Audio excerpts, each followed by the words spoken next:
Rádio Rio de Janeiro, a emissora da Fraternidade, passa a apresentar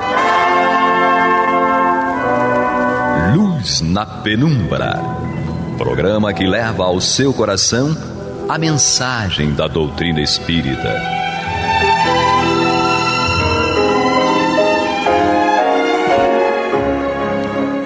E com vocês, André Afonso Monteiro, para o estudo do livro A Gênese, da obra codificada por Allan Kardec. Olá, amigo ouvinte internauta da Rádio Rio de Janeiro, emissora da Fraternidade, a rádio que toda a família pode ouvir.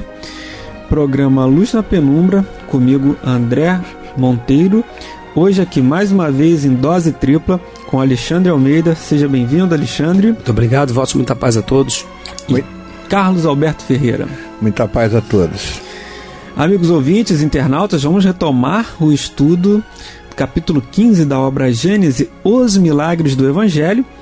E nós, na semana passada, encerrávamos o item 63. E o Alexandre até fazia um comentário sobre essas questões que envolviam Jesus, até para a gente finalizar esse tópico, né, Alexandre?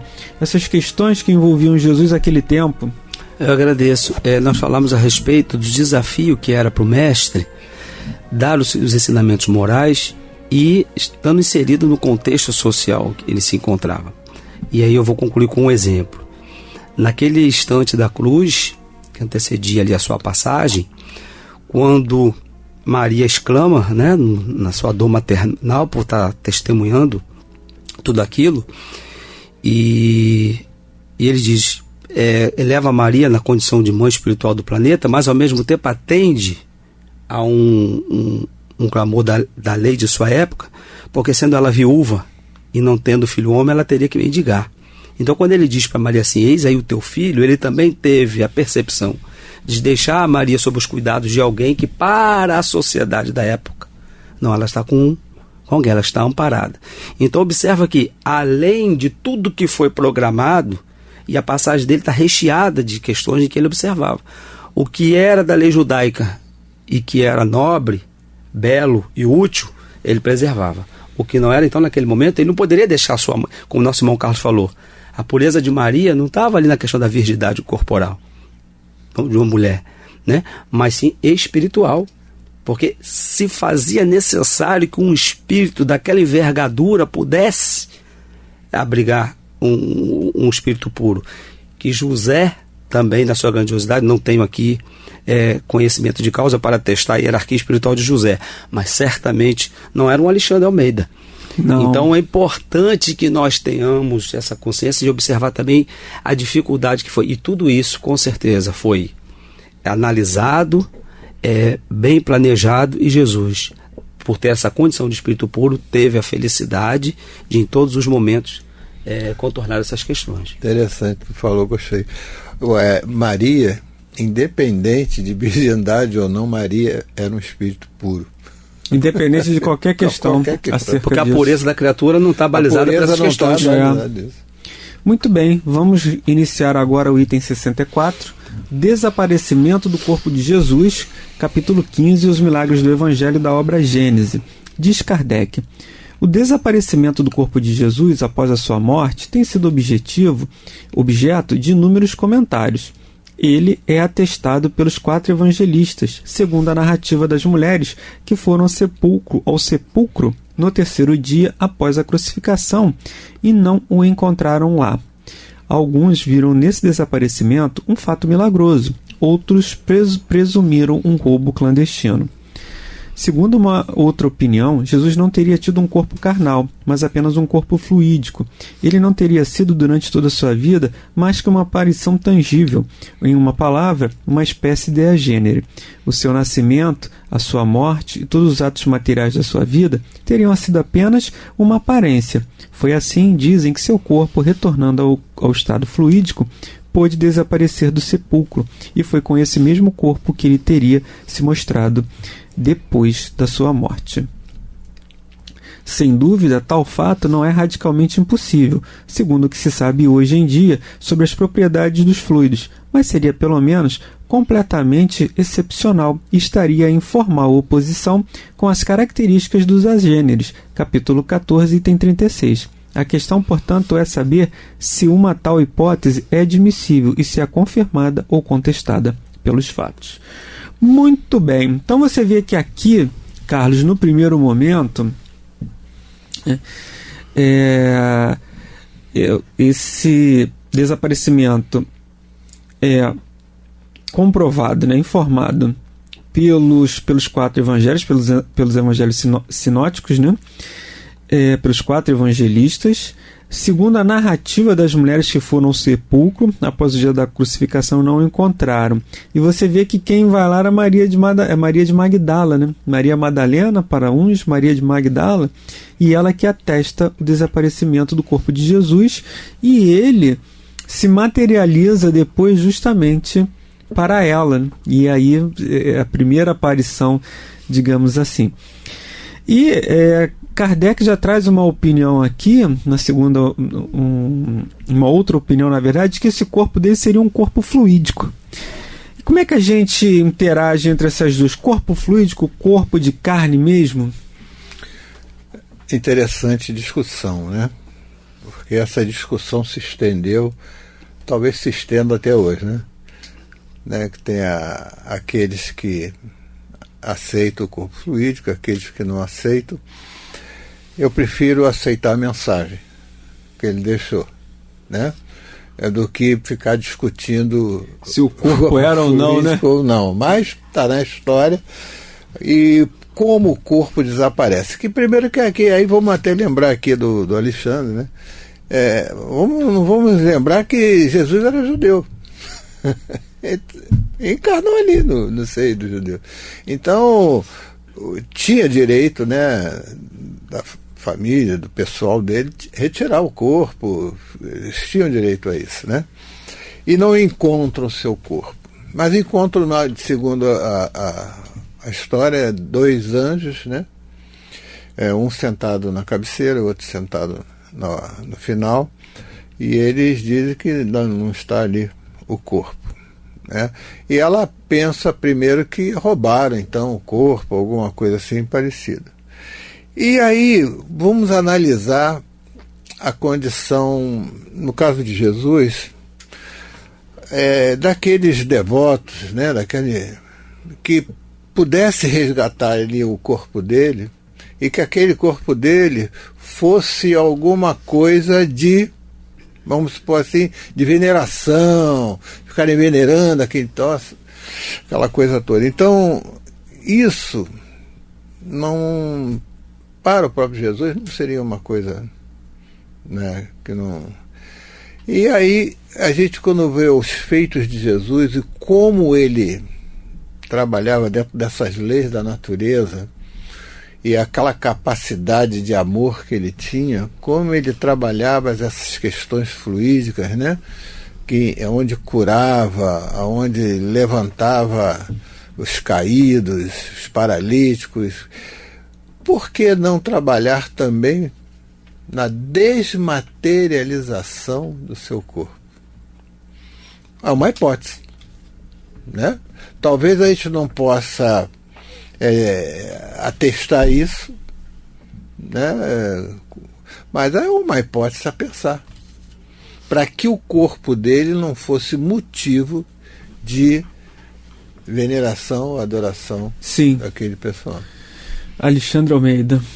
Eu concordo com o nosso irmão Carlos quando ele ressalta que tudo que envolve a Jesus, quando a questão é a mensagem, é o que mais importa, não há dúvida. E o raciocínio dele tem uma lógica. Eu vou pedir permissão apenas para opinar dentro do que está sendo proposto. Eu ousaria, porque reconheço que é um tema delicado, por que não dizer polêmico, que de companheiros do movimento espírita, e obviamente que eu respeito a opinião contrária. Mas como estou tendo a oportunidade aqui de contribuir com a palavra, eu vou emitir a minha singela opinião. Eu ouso opinar pela tese do corpo material, pela seguinte razão. Primeira, e obviamente quando a gente emite uma opinião, é interessante fundamentar. Se eu estiver equivocado, com certeza em algum momento eu vou me retratar. No Livro dos Espíritos, os espíritos respondem uma questão a Kardec muito técnica. Eles dizem o seguinte: para se atuar na matéria, é necessário se revestir da matéria. Jesus, então, na proposta de reencarnação, precisava de um instrumento para atuar interagindo conosco. Um perispírito. Um corpo material. Porque se este corpo não fosse material, todas essas narrativas que nós vimos aqui nos milagres, que envolvem tocar, não seria perceptível para as pessoas. Bom, é uma linha de raciocínio que eu defendo. Segundo, seria, minimamente, termos que admitir que todo o suplício, o sofrimento de Jesus seria, talvez o termo teatral não seja o adjetivo correto, mas seria como nós poderíamos, então, equacionar vendo Jesus naquele sofrimento, se porventura estivéssemos num corpo fluídico diante daqueles golpes, que certamente não representaria dor física. Seria um teatro? Exatamente. Então, partindo principalmente dessa resposta do Livro dos Espíritos, salvo algum equívoco por conta de minha limitação, entendo que para o atuar na matéria necessário se faz revestir da matéria, fundamenta a tese do corpo material. Quanto ao corpo fluídico, foi num outro momento, após a desencarnação. A aparição, e depois ele até se materializou, fenômeno esse conhecido também por nós espíritas, não é isso? Para que pudesse dar o testemunho para Tomé, para aqueles que não tinham a vidência, a mediunidade da vidência. E aí, eu gostaria de concluir, André, dizendo aqui no final, perdão, você não chegou a esse trecho ainda, mas Kardec, ao final, coloca assim, ó: depois do suplício de Jesus, seu corpo lá ficou, inerte e sem vida. Foi sepultado como os corpos comuns e todos puderam vê-lo e tocá-lo. Então me parece que Kardec nos traz aqui a hipótese do corpo fluídico para que nós reflitamos que nós tivemos duas questões: a da experiência na carne e aquela que para alguns pareciam, tanto por isso que o termo ressurreição, poxa, voltou no mesmo corpo, foi o fenômeno da materialização. Então eu peço permissão para ousar a opinar, porque não entendo como poderia um homem. O nosso irmão Carlos, no programa passado, colocou algo que nós não ficamos à vontade para debater, porque não está registrado, mas dos 12 aos 33 Jesus também viveu.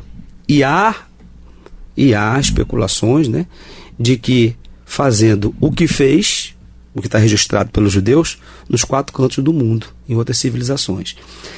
E ter um corpo fluídico, estar num corpo fluídico, me parece que seria... não seria possível. Essa é a singela opinião que coloco diante da sua questão. Muito bem, amigos ouvintes, estamos no programa Luz na Penumbra, estudando a obra Gênese, capítulo 15, Os Milagres de Jesus, e hoje no item 64 e seguintes, nos itens, né, 64 e seguintes. Então, no 65, Kardec coloca: a estada de Jesus na Terra apresenta 2 períodos, o que precedeu e o que se seguiu à sua morte. No primeiro período, desde o momento da concepção até o nascimento, tudo se passa em relação à sua mãe, como nas condições normais de vida. Do seu nascimento até a sua morte, tudo nos seus atos, na sua linguagem, nas diversas circunstâncias da sua vida, apresenta as características inequívocas da corporeidade. Os fenômenos de ordem psíquica que se produziram nele são acidentais e nada tem de anormal, uma vez que se explicam pelas propriedades do perispírito e ocorrem em graus diferentes com outros indivíduos. Após a sua morte, ao contrário, tudo nele revela o ser fluídico. A diferença entre os 2 estados é tão marcante que não é possível compará-los. O corpo carnal tem as propriedades inerentes à matéria propriamente dita e que diferem essencialmente das propriedades dos fluidos etéreos. Então vamos dar uma parada aqui.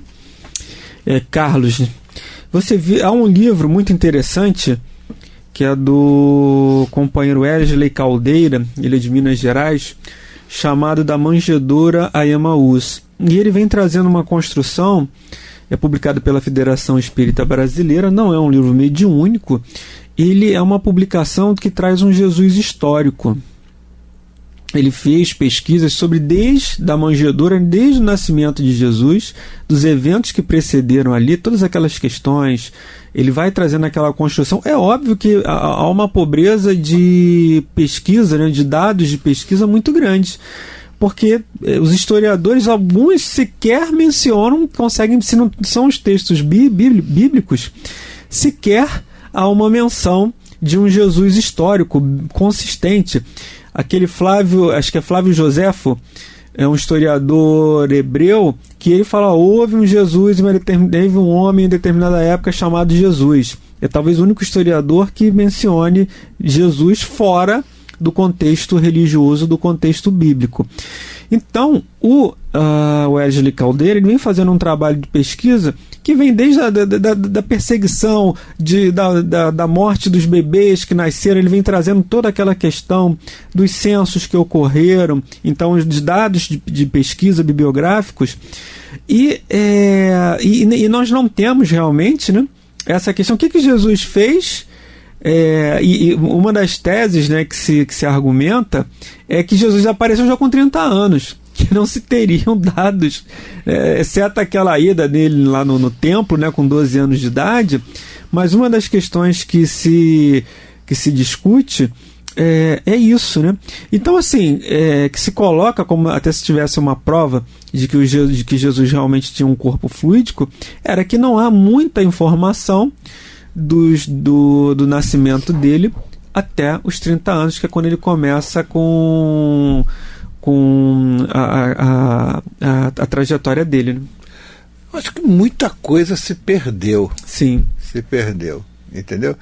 Tem as próprias escrituras do Evangelho, somente esses 4 foram aceitos pela igreja. Sim. Né?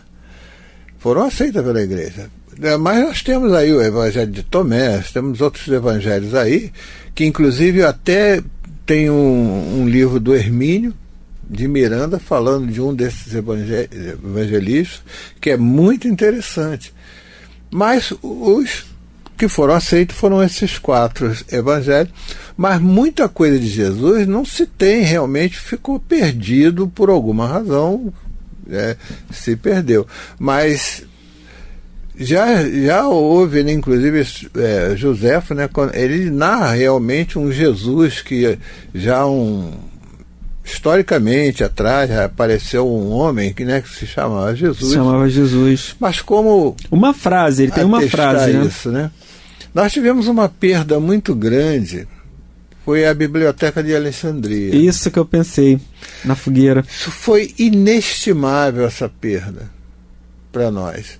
Quantos documentos nessa biblioteca existia e que foram queimados, foram destruídos, né? A humanidade teve, vamos dizer assim, né, teve uma perda histórica muito grande ali, entendeu? Mas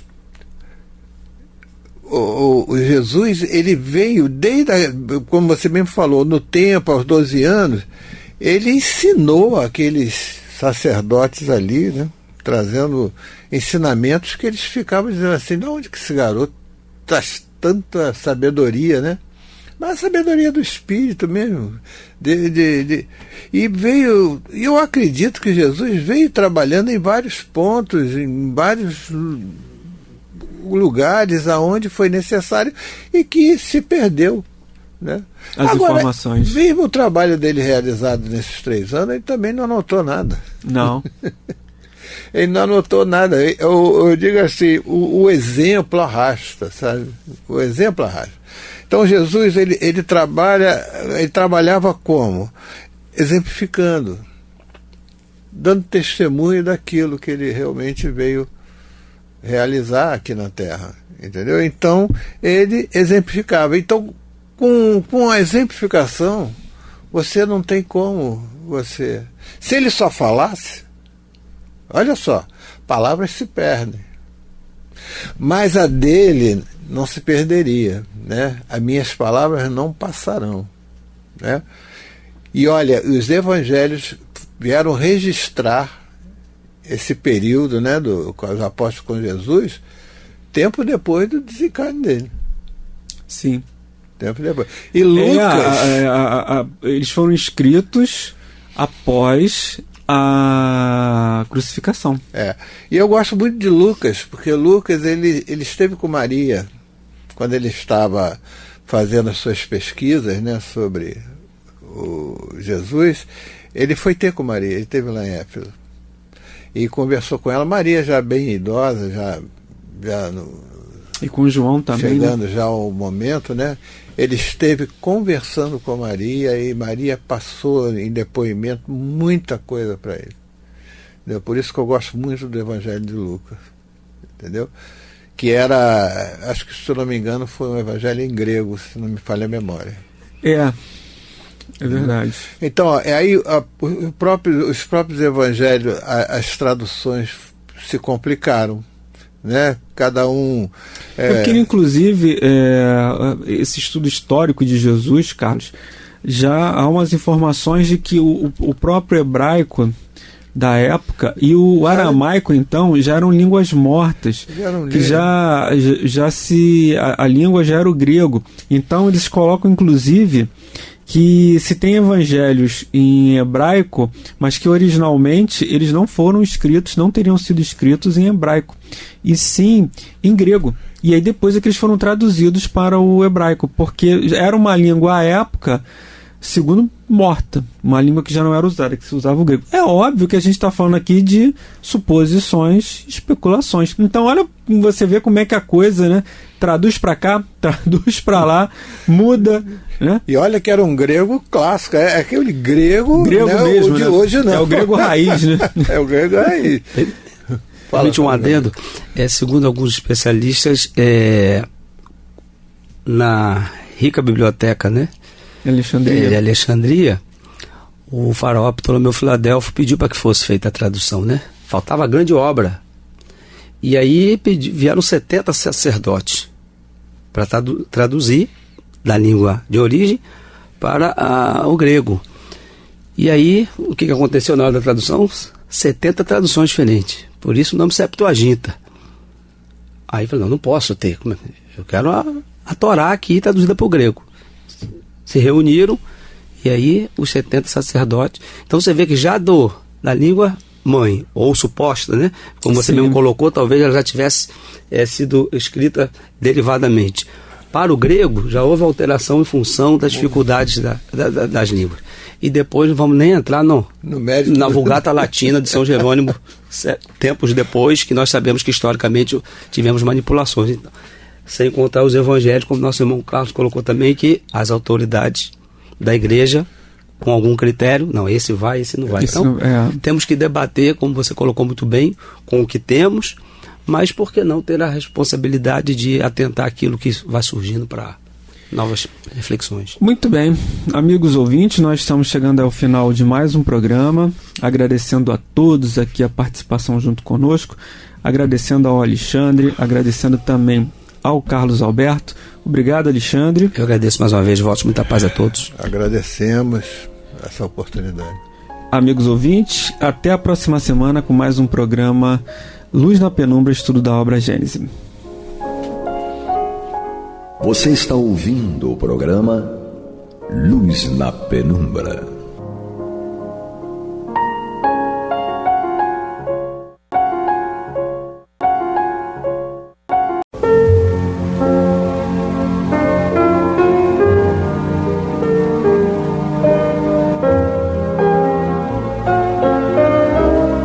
A Rádio Rio de Janeiro está levando ao seu lar e ao seu coração a mensagem consoladora da doutrina espírita, através do programa Luz na Penumbra.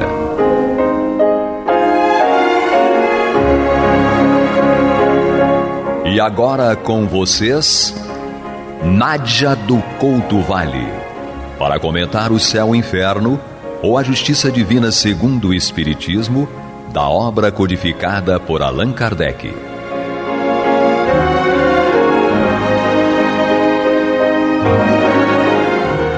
Amados e amadas amigos internautas, amigas internautas que seguem conosco no estudo do livro O Céu e o Inferno, a Justiça Divina segundo o Espiritismo, aqui na Rádio Rio de Janeiro, no programa Luz na Penumbra.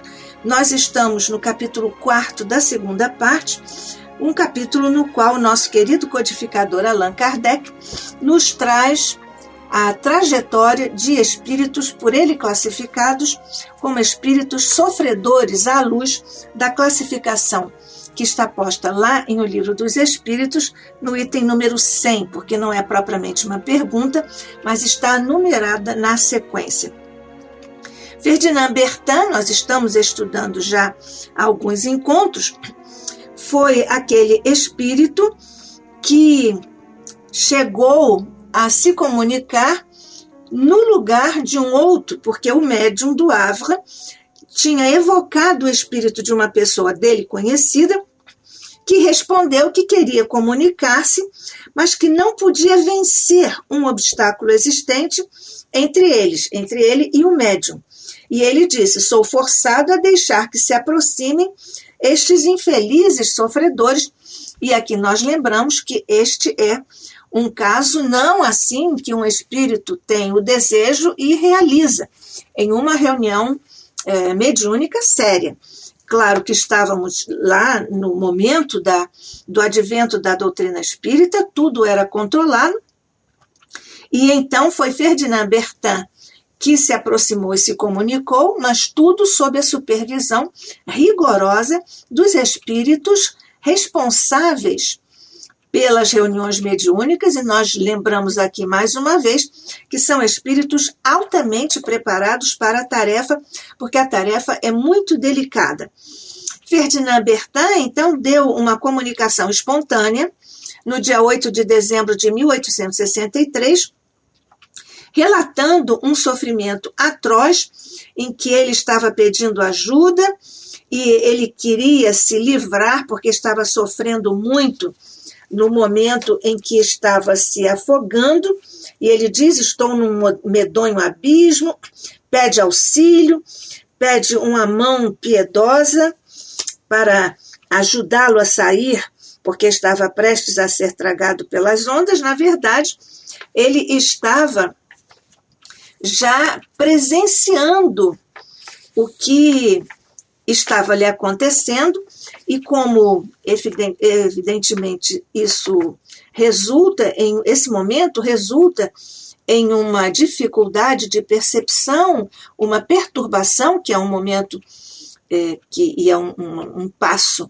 natural, esperado, momento de perturbação no momento da desencarnação. Então ele sentia também isso, ele se sentia numa noite profunda, a morte com os seus horrores, e ele dizia: eu não quero morrer, mas depois ele cai em si: oh meu Deus, não é a morte futura, é a passada. Então ele fica, porque todos achamos que a nossa morte será futura, evidentemente, mas aquela ele já estava achando que já tinha acontecido, mas estava naquela confusão. Aqui está o papel da afetividade. Neste momento derradeiro, estou para sempre separado dos que me são caros, declarou ele nessa manifestação espontânea. Nós vemos aqui explicitada a percepção da dualidade, quando ele se sente separado do corpo. Ele pede orações, porque não quer mais sentir as lacerações da agonia, segundo ele, como tem acontecido desde a noite fatal. Ele já assume isso. Pede preces, o valor da prece é sempre importante para todos os espíritos. Nós já estamos vendo isso nos capítulos anteriores a este, que é o 4 da segunda parte, mas também nos capítulos posteriores a este. Então, ele diz que está tendo uma punição. Ele diz: bem aprecinto. Aqui é o papel do subconsciente, quando ele diz bem aprecinto, porque, na verdade, nós temos as grandes marcas da nossa trajetória na encarnação já definidas quando nós participamos do planejamento da nossa encarnação que irá acontecer. E nós vemos também uma espécie de vai-vem no psiquismo de Ferdinand Bertin, que é comum entre as pessoas encarnadas ou desencarnadas, quando ele fala da emoção e da razão, quando ele diz o mar, o frio, vou ser tragado pelas ondas, socorro. E depois, será que é o futuro, aquela percepção da desencarnação, esse é o futuro ou é o passado? Vejo o meu corpo, e aqui nós vemos a dualidade do espírito e do corpo. Ele se lamenta porque as preces da mãe, e essas são uma relação mais forte do ser humano, mas ele, na verdade, diz que pobre mãe, se ela pudesse supor seu filho tão miserável como realmente o é, aqui ele dá mais uma indicação daquele pressentimento que ele teve de ser uma punição. Por isso que ele diz aqui que se a mãe dele pudesse supor seu filho tão miserável como realmente o é, porque ele já estava se sentindo culpado. No subconsciente vem a culpa, a percepção, a intuição de que era um castigo. E então ele fala dessa relação, não é isso? E, de uma certa forma, há outros indicadores aqui na comunicação de Ferdinand Bertin, em que ele aceita, digamos assim, entre aspas, a punição. E nós vemos também a relação do médium com o espírito comunicante. O médium do Havre tinha evocado o espírito de outra pessoa, de um conhecido dele, mas é Ferdinand Bertin que se interpõe e deu essa comunicação espontânea, e nós lembramos que o nome do espírito comunicante, Ferdinand Bertin, era completamente desconhecido do médium, e ele supôs, então, tratar-se desta situação que viria a acontecer, porque efetivamente veio o Ferdinand Bertin para fazer essa comunicação, que foi certamente autorizada pelos mentores da reunião, por certo, porque viram a necessidade, o sofrimento de Ferdinand Bertin. Então, mais tarde, o médium soube tratar-se de uma das vítimas de uma grande catástrofe marítima ocorrida naquela região, no dia 2 de dezembro de 1863. Nós lembramos aqui que foi poucos dias depois que o médium recebeu a comunicação de Ferdinand Bertin. Então, nessa situação, a comunicação foi dada apenas 6 dias depois da morte do corpo físico, porque a comunicação foi dada no dia 8 de dezembro de 1863. Então, Ferdinand Bertin pereceu, desencarnou, fazendo tentativas de que não se tinha ouvido falar, porque não há registros disso. Então, pelos jornais. Então, as tentativas inauditas para salvar a equipagem e no momento em que se julgava o abrigo da morte. Está ele aqui dizendo isso. Há uma questão que se impõe aqui: por que ele se comunicou através de um médium desconhecido? Por que ele não fez isso através de um membro de sua família? Nós sabemos que para haver a comunicação é necessário que haja condições fluídicas que são imprescindíveis à manifestação, e como Ferdinand Bertin estava em estado de perturbação, portanto, sem liberdade de escolha, ele foi, aqui está no texto de Kardec, conduzido instintiva e atrativamente para este médium, dotado, ao que parece, de aptidão especial para as comunicações deste gênero. Até porque também a família era estranha ao espiritismo, talvez até infensa ao espiritismo, não gostasse do espiritismo, não simpatizasse, portanto não teria acolhido a manifestação como o médium acolheu, afinal ele estava lá numa reunião.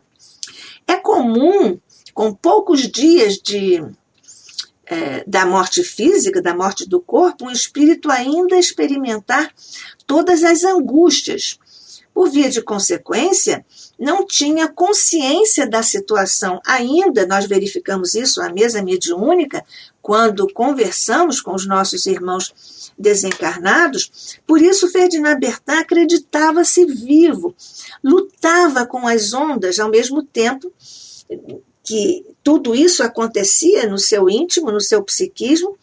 Ele, portanto, se refere ao corpo como se dele estivesse separado, e estava. Grita por socorro, diz que não quer morrer, logo depois fala da causa da sua morte, nela reconhecendo um castigo, como nós já lembramos. Toda essa incoerência denota a confusão de ideias, uma confusão tão comum em quase todas as mortes violentas. Acontece que 2 meses depois, o mesmo espírito traz ou dá uma segunda comunicação, justamente no dia 2 de fevereiro de 1864, que também foi espontânea e pelo mesmo médium. Ele diz que sentiu alívio com a piedade que tiveram para com ele na reunião espírita, compreende a esperança, entrevê o perdão, mas depois do castigo da falta cometida. Vemos aqui novamente o aspecto psicológico. Ele sofre continuamente, de vez em quando ele reconhece que Deus lhe permite entrever ou antever o fim da minha desventura, como diz Ferdinand. Ele reconhece que deve esse reconhecimento às preces de almas apiedadas da minha situação, diz ele. E é, então, nesse contexto que ele diz: a piedade que tivestes dos meus tão horríveis sofrimentos aliviou-me. Compreendo a esperança, entrevejo o perdão, mas depois do castigo da falta cometida. Aqui ele dá outra indicação do que é o clima íntimo em seu psiquismo. Ele diz: sofro continuamente, e se por momentos permite Deus que eu entreveja o fim da minha desventura, devo às preces de caridosas almas apiedadas da minha situação. Ó esperança, raio celeste, quão bendita és quando te sinto despontar-me na alma. Mas, o abismo escancara-se, o terror e o sofrimento absorvem o pensamento de misericórdia. À noite, sempre à noite, a água, o bramir das ondas que me tragaram, não apenas pálida imagem, são apenas pálida imagem do horror em que me envolve o meu espírito. Fico mais calmo quando posso permanecer junto de vós, pois assim como a confidência de um segredo ao peito amigo nos alivia, assim a vossa piedade, motivada pela confidência da minha penúria, acalma o sofrimento e dá repouso ao meu espírito. Nós vemos, portanto, esta questão aqui de voltar ao plano da consciência, o terror, o sofrimento, a água, o bramir das ondas, e sempre à noite. Ainda o horror envolve-lhe o espírito. Mas ele diz que se sente mais calmo quando está junto dos médiuns em função da piedade que ele reconhece que foi levada a ele pelos médiuns que estavam participando da reunião, e ele diz que isso acalmava ou acalmou o sofrimento, e ele diz: dá repouso ao meu espírito. As preces, como vemos, fazem-lhe bem, e como já vimos e ainda veremos em todos os capítulos desta segunda parte do livro, nós vamos ver que exatamente isto acontece para com todos. E nós estamos aqui pela Rádio Rio de Janeiro, a emissora da Fraternidade, eu, Nádia do Couto Vale. E você, amigo, amiga, ouvinte, internauta, estamos juntos estudando esta obra, O Céu e o Inferno, ou a Justiça Divina segundo o Espiritismo, no capítulo Espíritos Sofredores, o 4º da segunda parte. Então, nessa conjuntura, nesse contexto, nós vemos que foi feita uma espécie de interrogatório, não diríamos a palavra propriamente, mas foram feitas perguntas ao espírito Ferdinand Bertin em uma reunião espírita em Paris. Foram dirigidas ao espírito Ferdinand Bertin exatamente 3 perguntas que ele respondeu através de outro médium. A primeira: quem vos levou a comunicar espontaneamente pelo outro médium? De que tempo datava a vossa morte quando vos manifestastes? Segunda pergunta: quando fizestes, parecíeis duvidar ainda do vosso estado, ao mesmo tempo que externáveis angústias de uma morte horrível. Tendes agora melhor compreensão dessa situação? Terceira pergunta: dissestes positivamente que a vossa morte era uma expiação. Podereis dizer-nos o motivo dessa afirmativa? E nós aqui já vemos que nesses dias, então, dias depois, o espírito Ferdinand Bertin deu uma terceira comunicação nessa reunião espírita em Paris, por outro médium. Foram-lhe feitas estas perguntas e ele respondeu em uma comunicação, não com as respostas separadas, mas em um texto só, englobando todas as perguntas. E ele declara que uma força estranha, diz ele, alheia à minha vontade, e que ele usava o braço do médium como se fosse o seu mesmo. Isso é o que acontece exatamente durante o ato de comunicação mediúnica. Ele diz: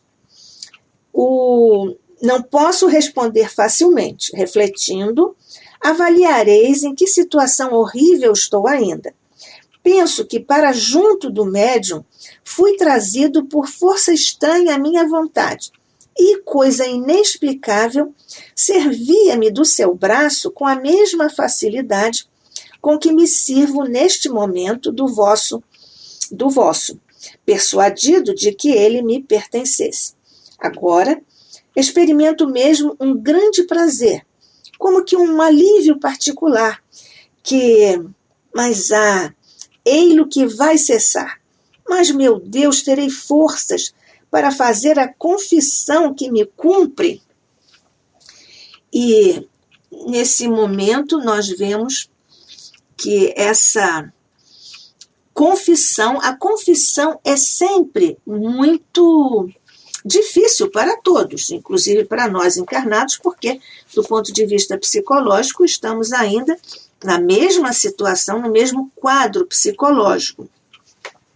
E ele, então, diz que seria um grande alívio essa confissão, e nós sabemos que a confissão sincera é sempre um grande alívio. E ele diz que faria jus à misericórdia de Deus, a qual nós solicitamos em nossas preces, diz ele. E foram as seguintes essas perguntas que nós já partilhamos, e ele explica que parece impossível uma criatura humana possa sofrer tão cruelmente. É penoso ver novamente as vagas em fúria, sentir-se constantemente envolto nessas vagas, revivendo incessantemente esse suplício, o frio glacial que sobe ao estômago e o constringe. Mas começou por agradecer, obedecendo às leis da gratidão pelas preces e assim subsequentemente, e ele disse que não tinha noção do tempo, ele não sabia exatamente o tempo entre a morte do seu corpo físico e a comunicação que ele tinha dado, né? Era muito difícil para ele, como é mesmo difícil para todos essa situação. Ele diz que foi trazido para junto do médium por aquela força estranha, exatamente por isso. Então, nós vemos que há aqui, do ponto de vista da confissão que ele está prestes a fazer, do ponto de vista dos ascendentes espirituais, que para essa confissão, porque ali está posta a lei de causa e efeito e, portanto, a lei de reciprocidade. Aquilo que nós fazemos ao outro vai reverter para nós também. Então, ele diz que depois de ser muito animado, o espírito ajuntou. Essa é a explicação de Kardec. O espírito então foi instado, conversaram com ele, e então ele ficou animado, e então ajuntou e finalmente confessou: eu era muito culpado, e o que mais me tortura é ser tido por mártir, quando em verdade o não fui. Lembra quando ele falou da mãe que o considerava um mártir? Na precedente existência, eu mandara ensacar várias vítimas e atirá-las ao mar. Orai por mim, diz ele. E é exatamente neste contexto que Kardec, sempre cuidadoso, aduz aqui, acrescenta o comentário de São Luís a esta comunicação de Ferdinand Bertin. Na verdade, é o conjunto de 3 comunicações de Ferdinand Bertin. Disse São Luís: esta confissão trará grande alívio ao espírito, que efetivamente foi bem culpado. Honrosa, porém, foi a existência que vem de deixar. Era amado e estimado de seus chefes. Essa circunstância era o fruto do seu arrependimento e das boas resoluções que tomou antes de voltar à terra, onde, tanto quanto fora cruel, desejara ser humano. O devotamento que demonstrou em uma reparação, sendo-lhe, porém, preciso resgatar as passadas faltas por uma expiação final, a da morte que teve ele mesmo, quis purificar-se pelo sofrimento das torturas que a outros infligira, e reparai que uma ideia o persegue. Aqui São Luís está também falando conosco. Reparai que uma ideia o persegue. O pesar de ser tido como mártir. Será tomada em consideração essa humildade. Enfim, ele deixou o caminho da expiação para entrar no da reabilitação, no qual, por vossas preces, podereis sustentá-lo, fazendo que o trilhe a passo mais firme e resoluto. Nós vemos também aqui a misericórdia do espírito do mentor São Luís, que fala da situação com toda a compreensão, que pesa e sopesa a encarnação anterior, depois ele próprio ter pedido a reabilitação, e então ele cumpre com uma expiação, lembrando que expiação é diferente de provação. Expiação é uma situação a que nós não podemos escapar, não podemos nos furtar. E a provação ainda permite que perante a lei nós possamos articular alguma situação de substituição ou de adiamento da prova.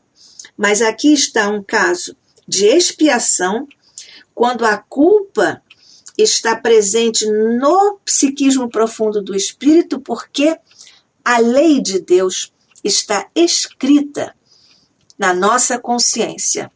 Está em O Livro dos Espíritos, nós sabemos, Kardec perguntou: onde está escrita a lei de Deus? Os espíritos responderam: na consciência. E aqui está uma prova cabal de que a lei de Deus está escrita na consciência, tanto que o próprio Ferdinand Bertin, em várias oportunidades, deu essas dicas de que ele estava com culpa, de que ele não queria ser um mártir, ser considerado um mártir, e porque ele tinha, afinal, infringido a lei de Deus, porque também assim mandara matar várias vítimas naqueles sacos lançados ao mar. Essa é mais uma lição corroborando tudo que está escrito lá em O Livro dos Espíritos e, portanto, aqui comprova a coerência interna da magistral codificação de nosso querido codificador Allan Kardec. Que a paz de Jesus permaneça conosco hoje e sempre. Que assim seja.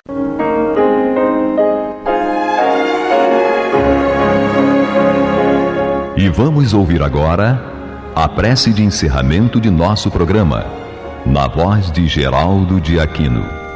Jesus, dá-nos coragem para a luta, piedade para os insultos e misericórdia para as injustiças e ingratidões. Limpa nossa alma de inveja e ambições mesquinhas, de ódio e de vingança o nosso caminho. E que dentro em pouco, ao recolher-nos de novo ao calor do nosso leito, para que o sono nos dê a paz e o esquecimento das tristezas humanas, possamos sentir, Senhor, no mais íntimo de nosso ser, a doçura indefinível do Teu amor e a grandeza incomparável da Tua divina presença. Que assim seja.